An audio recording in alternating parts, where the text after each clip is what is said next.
October 18వ తేదీన కర్కాటక రాశిలోకి వెళ్ళి మరలా డిసెంబర్ 5వ తేదీ వరకు అక్కడే ఉండి డిసెంబర్ 5వ తేదీన మరలా మిథున రాశిలోకి వస్తాడు. మేషరాశి వారికి ఈ గురుడి యొక్క ప్రభావం ఏ విధంగా ఉంటుంది? ఆల్రెడీ మేషరాశి వారికి ఏలినాటి శని మొదలైంది.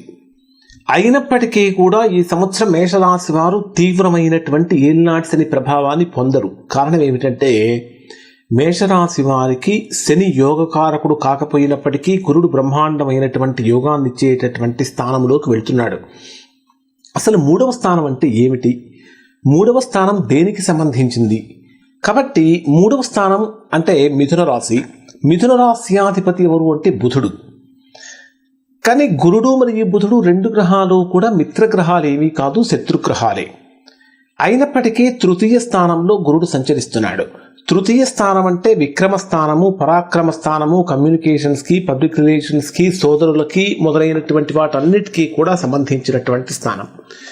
ఎప్పుడైతే మేషరాశి వారికి మీ జన్మరాశికి తృతీయ స్థానంలో గురుడు ప్రవేశిస్తాడో మేషరాశి వారికి ఒక రకమైనటువంటి ధైర్యం పెరుగుతుంది.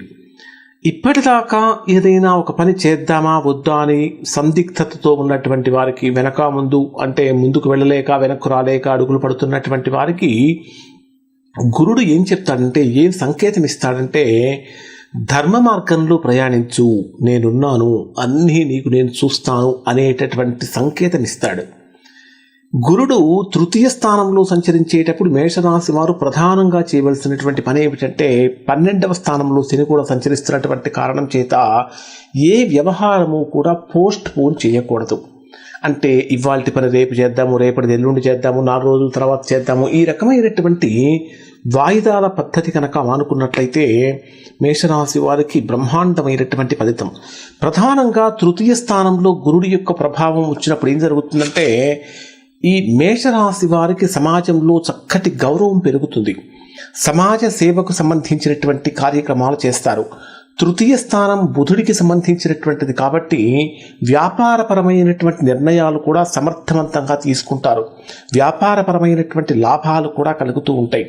తృతీయ స్థానం సోదరులకు కూడా సంబంధించినటువంటి స్థానం కాబట్టి ఈ తృతీయ స్థానంలో ఎప్పుడైతే గురుడు ప్రవేశిస్తాడో గురుడి యొక్క సంచారం వలన దూరం అయిపోయినటువంటి బంధాలు కానీ బంధుత్వాలు కానీ మెరుగుపడుతూ ఉంటాయి.